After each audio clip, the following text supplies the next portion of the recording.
RKP here. We are going to look at one big area, critical reasoning. This is meant for all competitive exams. In any exam that you write, you will find questions.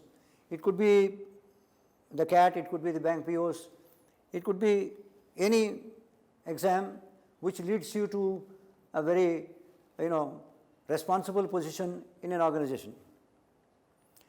What are these questions all about? To put it very simply, they all depend on your sense of logic and analytical ability. So let us first go through certain basics for some time. I'll give you some basics of this because critical reasoning is an area that is generally not taught any time, okay, even till post-graduation. I mean, unless you are into management education. See, it goes like this. When I said these questions are based on your sense of logic, let us first understand what that word means. What do you mean by logic anyway? The whole critical reasoning is based on your sense of logic. What is logic anyway? Well, people think, sir, logic means this, that.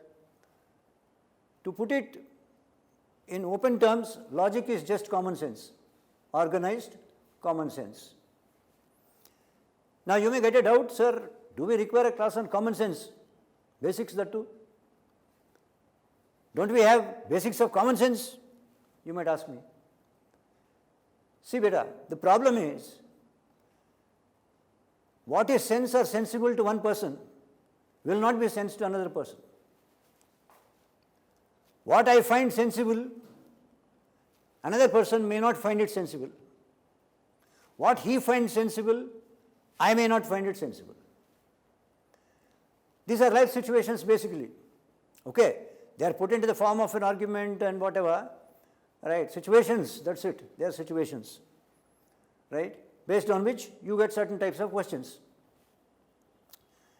See, take a simple example.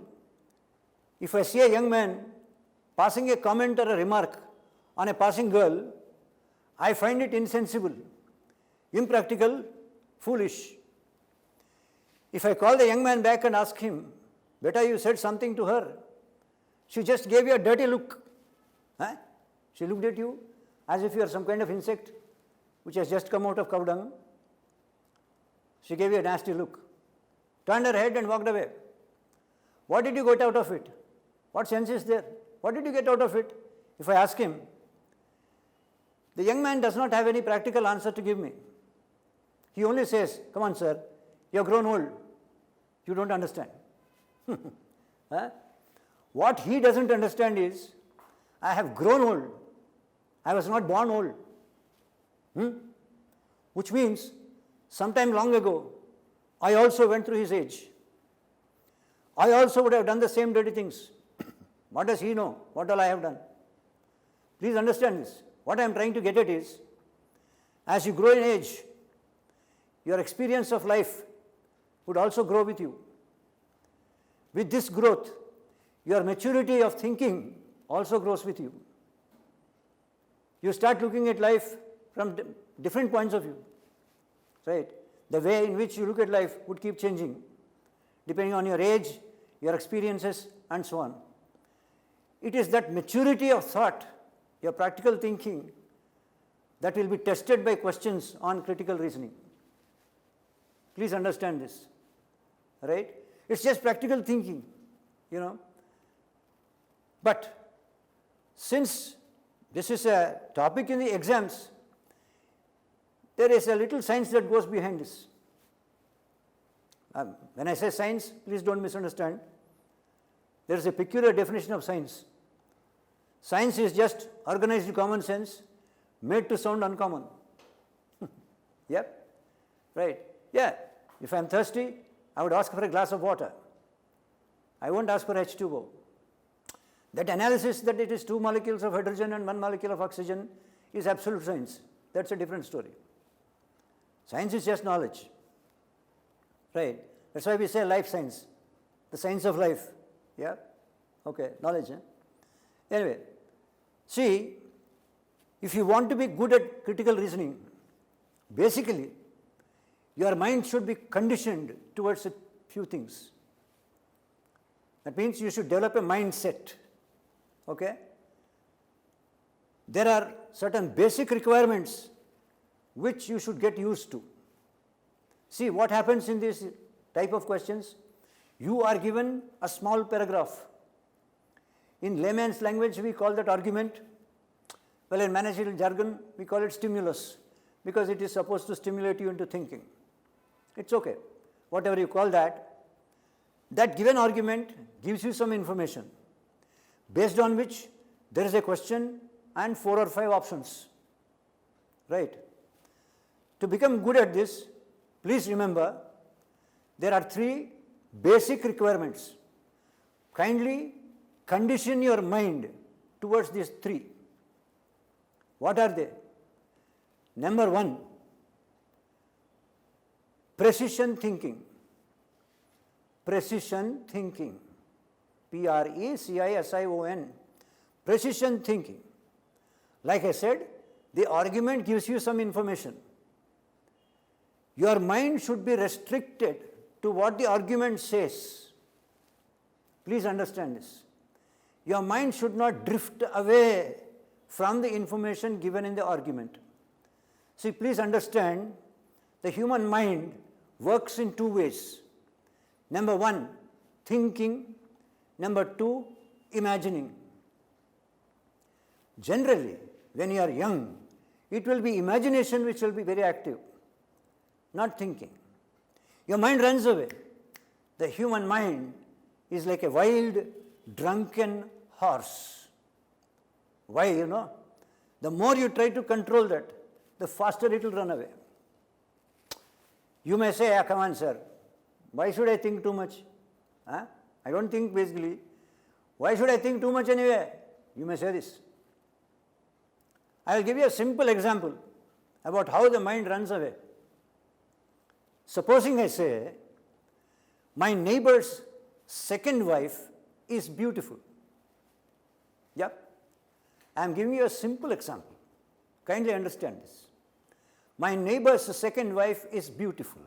If I say that, and I ask my boys and girls, based on this statement, what all can you understand?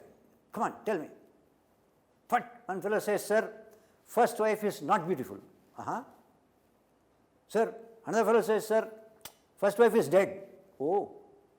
Third fellow says, sir, he divorced her or she divorced him. Okay, first wife. Then another person says, sir, your neighbor has 2 wives. Your neighbor has 2 wives. One more person goes a bit further and says, sir, you are interested in that woman.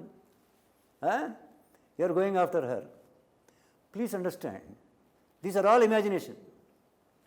The first point is, what was my statement?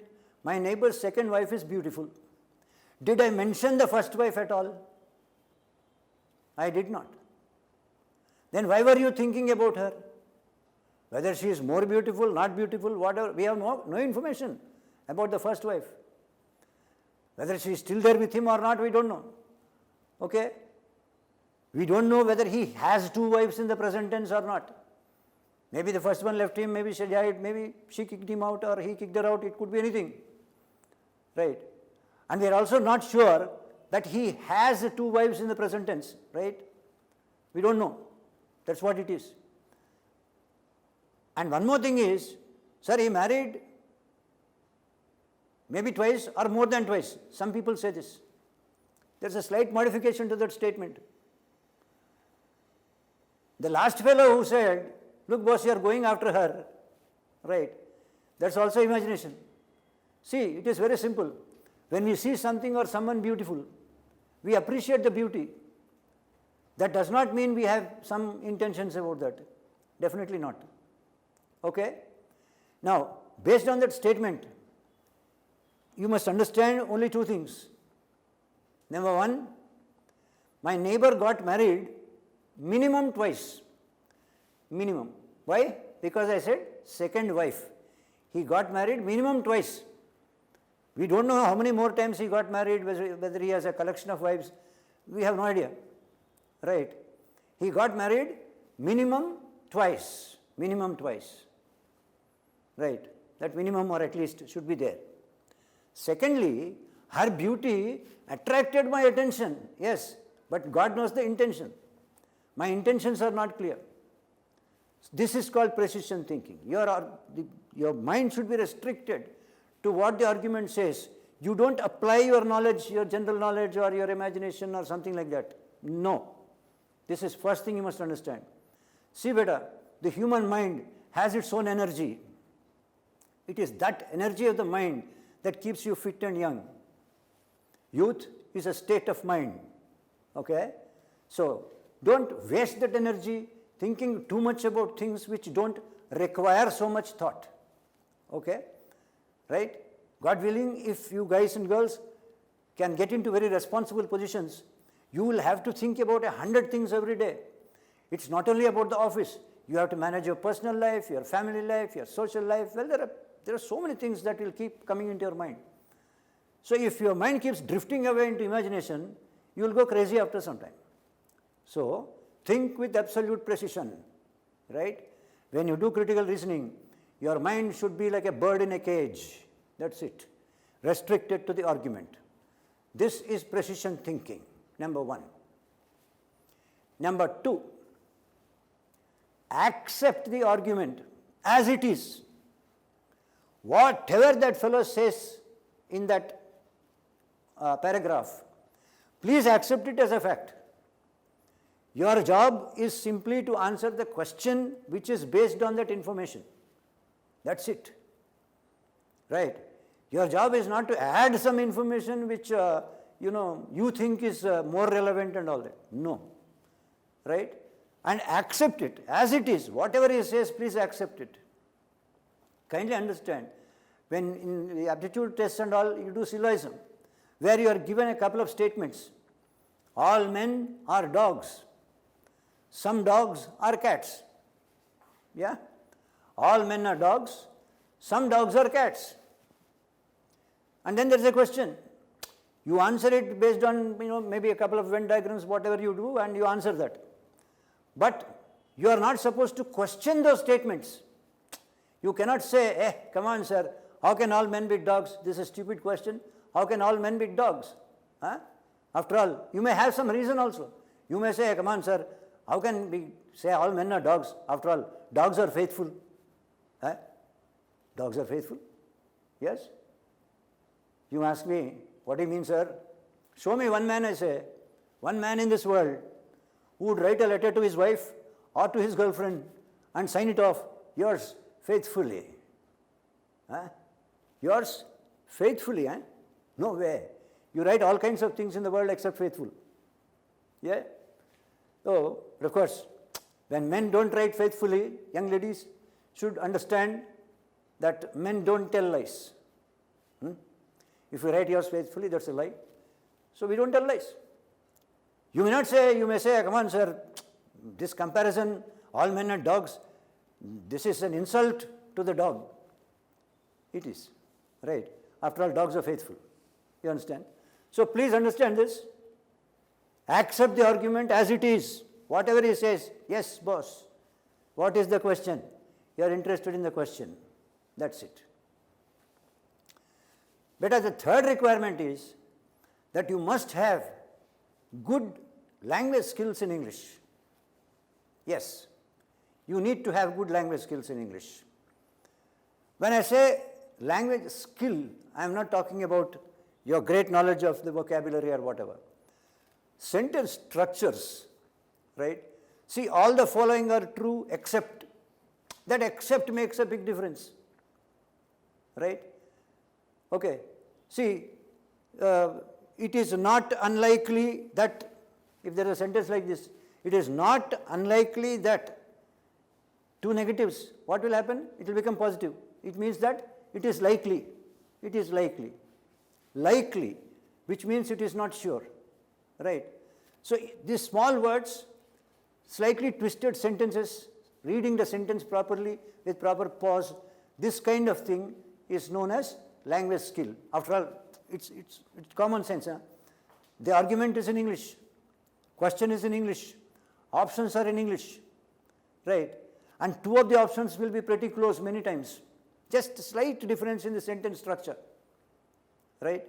In one option he will say will, in another option he will say may.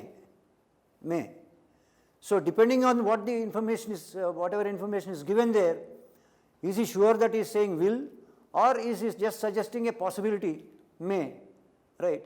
So such knowledge of basics, right, would be called skills, language skill. These three are basically necessary: precision thinking, acceptance of the argument, right, and language skills. Okay. Okay, sir, I'll condition my mind towards these three things. Fine. But the entire critical reasoning is generally based on four broad concepts.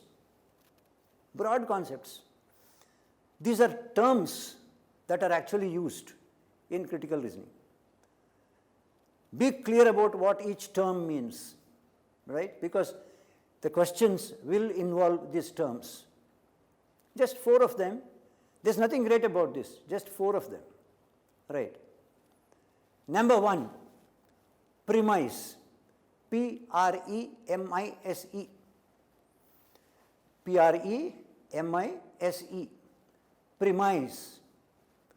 What does this mean? A premise simply means the stated fact. The stated fact. That means whatever information is given to you in the argument, in that paragraph. That is called the premise. Okay? Fine. Number two, assumption. A-S-S-U-M-P-T-I-O-N. Assumption. Now, what is an assumption? An unstated fact, which is the link between the premise and the conclusion. It is an unstated fact. You understand? Between the premise and the conclusion. See, all of us will have certain basic beliefs.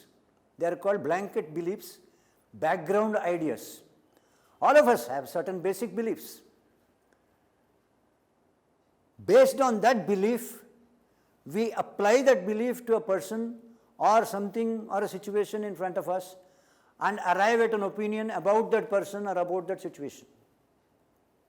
This background belief, which is leading you to a conclusion or to an opinion, is known as an assumption.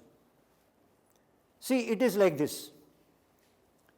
If I say, Anita wears black beads, I am trying to give you simple examples so that you will first understand the concept.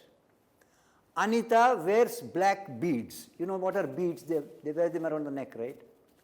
Okay, small ones. So Anita wears black beads, therefore she is married. Supposing I say this. Anita wears black beads, therefore she is married. Now what is my conclusion about her marital status? That she is married. That's my conclusion. Why am I saying that? Because she is wearing black beads.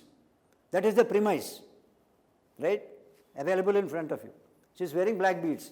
That is called the premise. So you pick the conclusion, you put the question why, you will see the premise, the actual fact, right?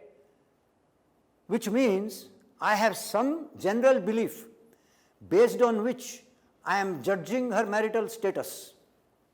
Okay? So what is my general belief? How am I saying she is married? Because the fact is that she is wearing black beads, which means my assumption is that any woman wearing black beads is married. Right? My basic belief is that any woman wearing black beads is married.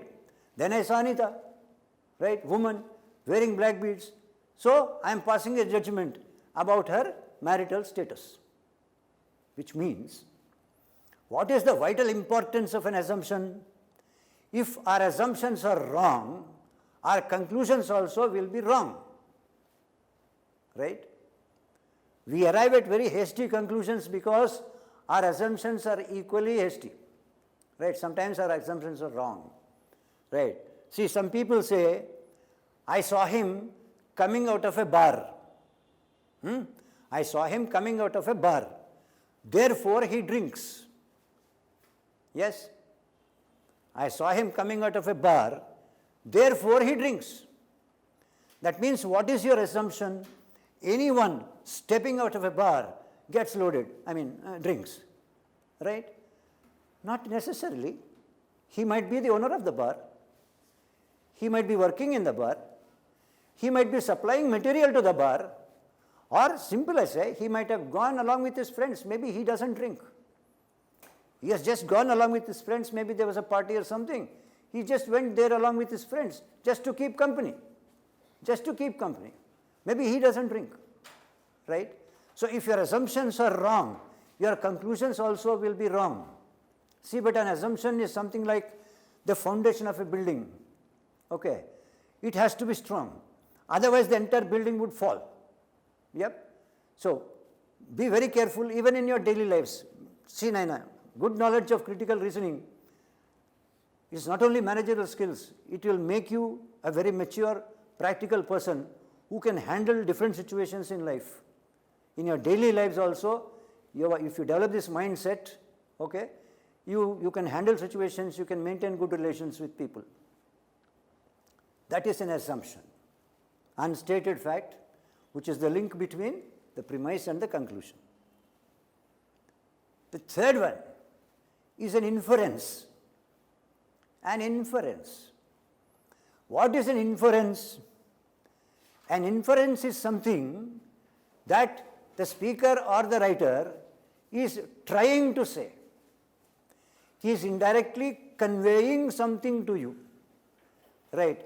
You deduce, you gather what he is trying to tell you. Right? That is known as an inference. What he is trying to tell you. What can you infer from this information? Right? That means that information is leading somewhere. It's trying to tell you something indirectly. That is known as an inference. Right? What can you deduce? The fourth one is a conclusion. Baba, please understand one thing. When I ask my students, look, what is a conclusion? But people say, sir, last 2 lines. Yes, sir, first 2 lines introduction, last 2 lines conclusion. No, beta. What is a conclusion? A conclusion is a judgment or a final opinion based on the analysis of some information. You analyze some information and arrive at a judgment or opinion about that or about that person. That is known as a conclusion, which means it's a judgment. The given argument might sometimes start with a conclusion and then go into supporting information. This is how we generally talk in our daily lives. See, you show some man and say, Arayar, he's a very nice person, you say, he's a very nice person. That is your judgment about him. After that, you will talk about why you think he is nice. That is the information. Right? That is the premise. Right? You watch a movie, beta. I ask you, beta, did you watch the movie? Yes, sir. How was it, man? What's the movie all about? Pure nonsense, sir. Useless movie, sir. You say. That is your judgment about the movie. Afterwards, you will describe why you think it is useless. Yeah? Why do you think it is useless? Oh, sir, the direction was bad, the music was nasty, the actors were useless, this. Various reasons for that conclusion that the movie is nonsense. Yeah? Will be given later. So, what I am trying to tell you is, please have an open mind. Right?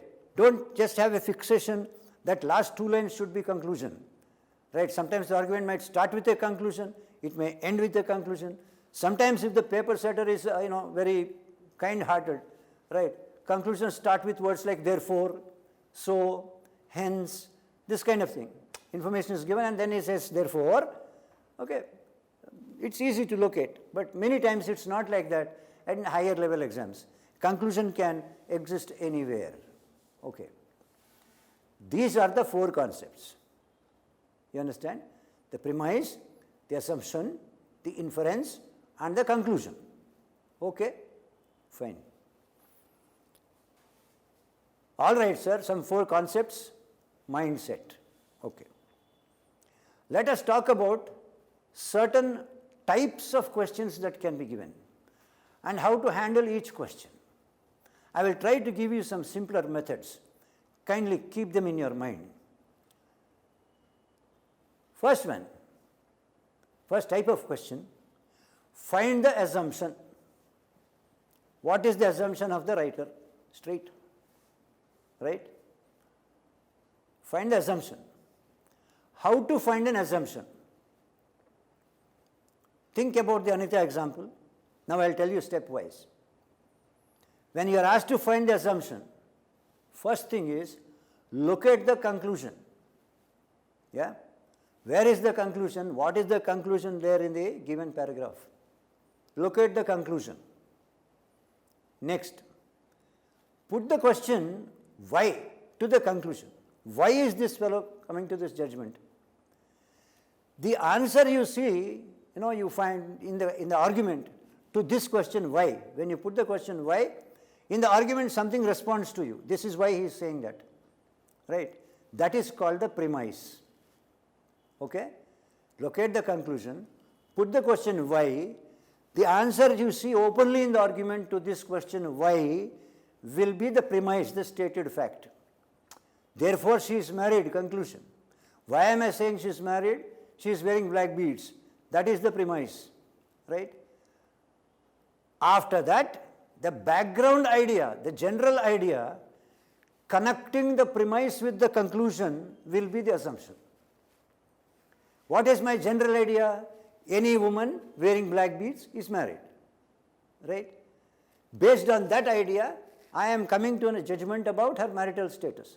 So that background idea that I have is known as an assumption. So locate the conclusion, put the question why, you will see the premise. The connecting link between the premise and the conclusion will be the assumption. This is how you find an assumption. Question 1. Question 2. Arrive at a conclusion. He will give you some information. Then the question says which of the following can be concluded, or sometimes they say which of the following cannot be concluded. Either way. Now the easiest way of trying to do this is try to understand the given information. The facts given there must be understood properly so that you will decide whether the conclusion should be positive or negative. Yeah? What is this is slightly related to the aspect of reading comprehension. Right? You must be able to analyze, understand, okay, whether the information given is positive or negative. Right? If he is talking something, all negative things, the harm caused by something, conclusion also will be equally negative. Or the conclusion would be some suggestion to how to make this thing better, how to make the situation better. So what is the judgment of the writer will be decided by the type of information given in the argument. This is how you find a conclusion. Right? The judgment depends on the information. This is okay. But there are certain other types of questions where they say, which of the following, if true, can strengthen or support or buttress the conclusion in the passage? Better please understand, all 3 words mean the same. Strengthen, support, buttress. B-U-T-T-R-E-S-S. Buttress is a strong support. Okay? A very strong support given generally in construction and all. That's called a buttress. All 3 of them mean support or add strength.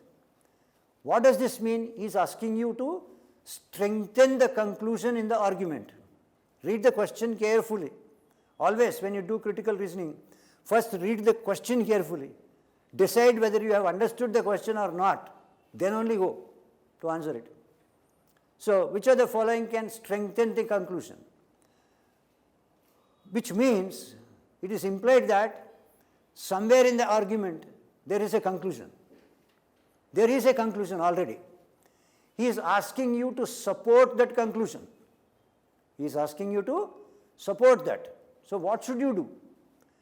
See, he has arrived at a conclusion based on certain facts, right? Based on certain facts or certain reasons. He arrived at a judgment. Look at the judgment first. Look at the reasons already mentioned, right? Look at the reasons already mentioned in the paragraph.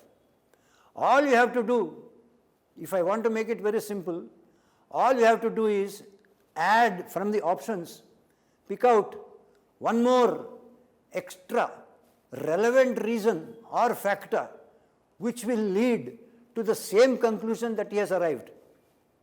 Why? What was the question saying? Which of the following, if true, can support the conclusion? If true.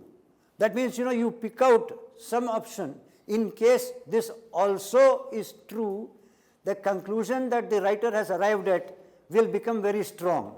You just have to add one more relevant practical reason, right? Relevant means relevant to the information given, okay? Which will add strength to the conclusion that he has arrived at. Take a simple example. If I say, student A is intelligent, he studies in a good school, his friends are also intelligent, therefore, he always gets good marks. Yeah? And then the question says, which of the following, if true, can support the conclusion in the passage? The conclusion is, therefore, he always gets good marks. Reasons already given, intelligent fellow, good school, good friends, fine. Now you look at the options. One option says, he does not watch the television. Second one says, his parents are very strict. Third one says, his teachers are very efficient. And the fourth one says, he works very hard. He works hard. You have to select which one of these four will be the most relevant practical reason for that young man getting good marks. Evaluate each option. Watching television has nothing to do with marks. You switch it off and go to sleep anyway. Yeah? If your parents are tough, strict and all that, nothing will happen. They'll kick you around, and after some time you may get used to the kicks. Okay, you want to kick me, go ahead. Yeah? That won't work out. Third one, his teachers are very efficient.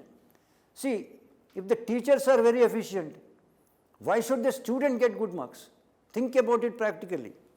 A teacher is only like a ladder. He is a ladder. He is not an escalator, right? He is not an elevator who will carry you to success. A teacher gives you intellectual support, sharing his knowledge with you, right? That's all. We are like ladders, right? The student has to climb the ladder, right? I can stay like this and say, come on, put your foot on me and go ahead. You should put that, right? So, if the teachers are efficient, it has nothing to do, right, with the student succeeding in life. Definitely not. So, finally, what matters is the effort to put in by the student. We can only offer intellectual support as teachers, right? It is your hard work that gets you your result. So, the fourth option will be quite relevant. He works hard. If you add it to the argument, the conclusion that he gets good marks will become very strong, right? Till here it's okay. The next question will be, weaken, Baba, it is W-E-A-K-E-N. Don't write we can. Of course we can. That's not the issue. Weaken, kamzor karna. हाँ जी, W-E-A-K-E-N. Weaken or undermine the conclusion. which of the following can weaken the conclusion? All the following can weaken the conclusion except, right? Like this. They can combine weaken and strengthen also and give questions. Please be careful. Understand the question. Read it carefully. Okay? What is meant by weakening a conclusion? Weakening something. You are trying to show that the conclusion you arrived at is not correct. This is something I would like all of you to understand and remember even in your daily lives. Beta, you find a lot of people telling you, this is wrong, that is wrong, you should not talk like this, you should not do this, you should not. Nobody tells you what you should do. Yeah? If you want to say that this is wrong, it is not enough if you simply say this is wrong. It is also not enough if you explain the reasons why it is wrong. If you effectively want to weaken something, you should be able to point out what else is right. If this is wrong, right, how can I say this is wrong? Because I feel this is right. If I want to say X is wrong, I must show Y or Z which is correct. Only then this will be effectively nullified, right? It becomes weak. Point out what else is right, supported by reason. Is that clear? Point out what else is right, supported by reason. That is called weakening an argument or finding flaw. Weakening. Okay. Next question, please. Next question. Very popularly asked question. Which of the following can be inferred from the passage? That means based on this information, an inference and a conclusion are very closely related to each other. What he is indirectly trying to convey to you, even though he is not saying it openly, that is known as an inference. What he is trying to say, right? Based on the entire information, okay? That means you should read the complete paragraph to understand what is the conclusion or what is the inference. This is something people should know. There are many guys and girls who read half the paragraph and try to answer the question. Never do this, right? Never do anything in halves, even in daily life. You want to do something, do it fully. Otherwise, don't do it.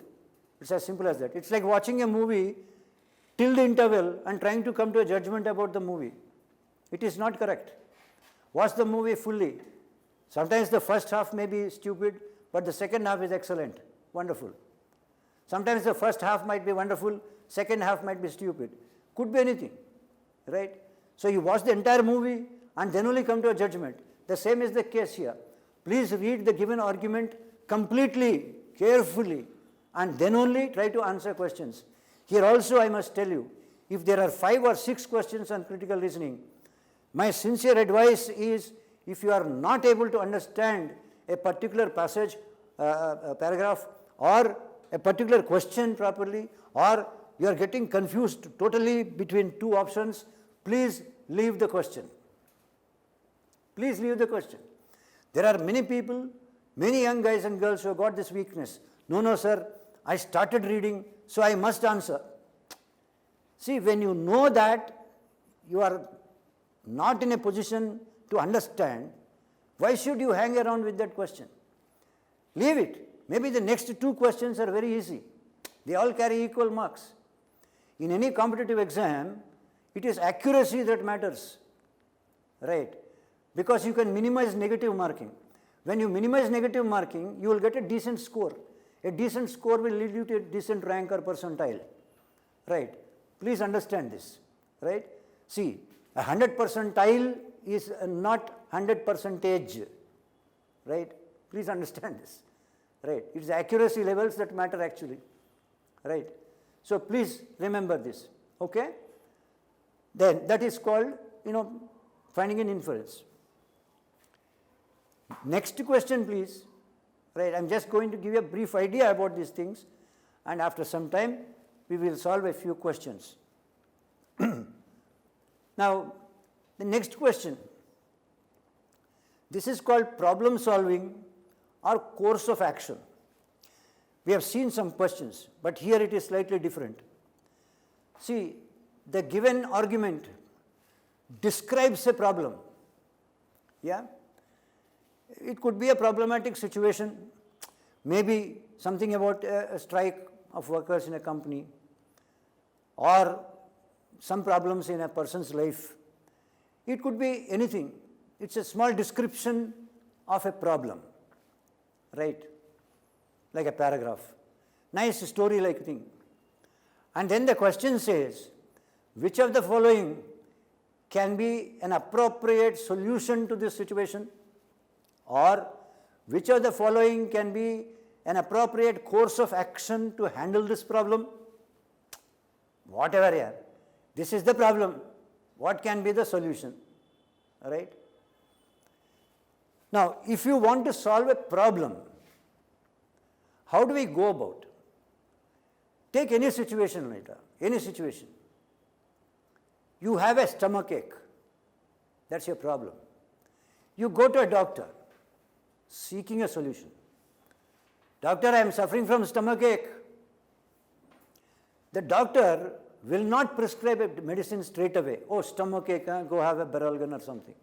He won't prescribe.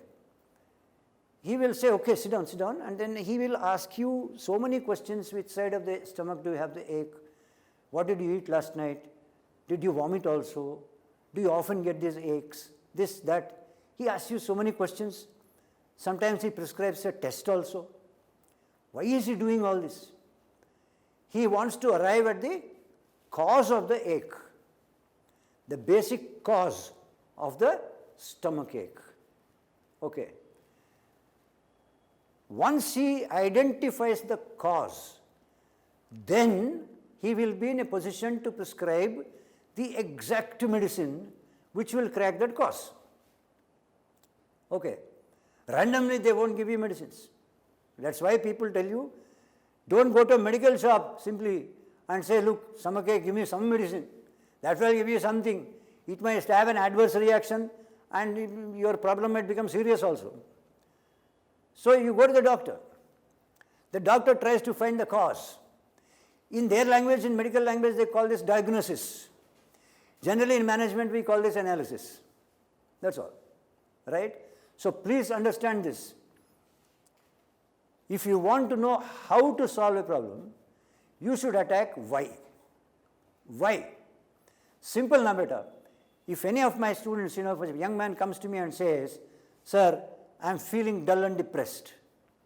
I am feeling dull and depressed, sir, he says. That's his problem. When he says that, what will I ask him? Why, beta? Kya hua re? Why? Why? That's what I will ask him. Why are you feeling depressed? I won't ask him silly questions like, what is the depth of your depression? How dull are you feeling? I won't ask silly questions like that. Why? Which means, if you want to know how, you should attack why. And believe me, son, 90% chances are, in the given argument, somewhere the cause will be mentioned. You can identify the cause.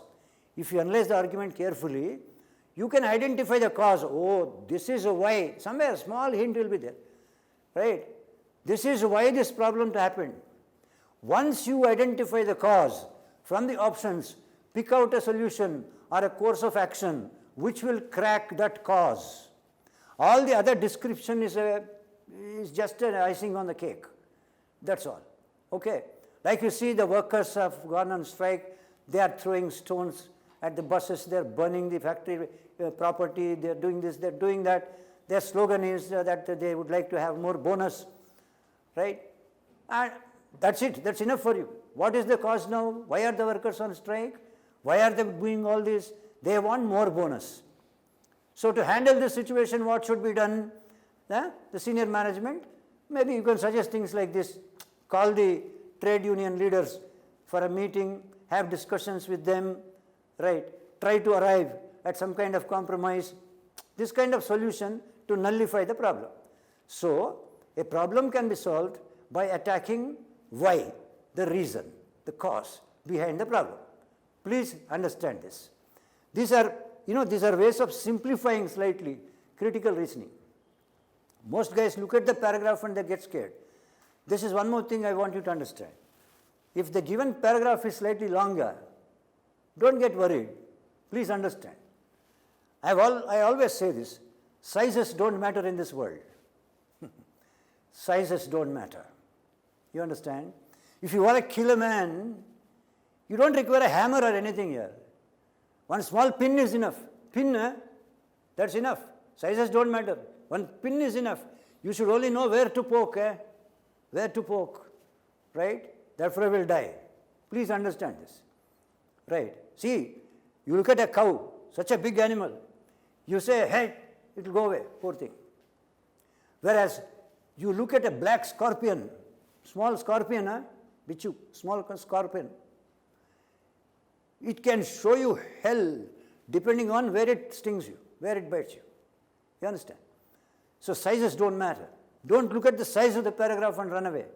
Sometimes, if the paragraph is longer, it will be very easy to understand. It will be very easy to understand because it is very detailed, easy to understand. And options also will be quite nice, okay? Easy to understand. So don't just go by the size. Sometimes the paragraph may be very small, but very difficult to understand, right?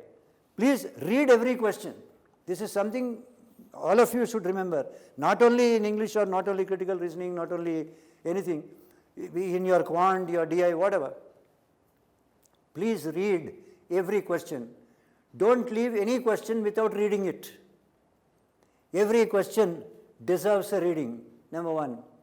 Read all options and then decide, number two. Right? Please read all the options, then decide which could be the answer. Please understand, don't be in a haste.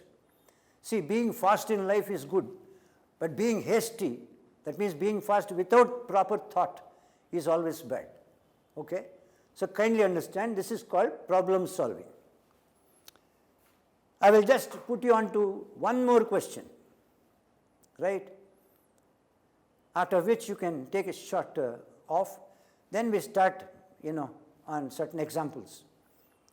See, there's a question called resolving a paradox. Resolving a paradox. P-A-R-A-D-O-X.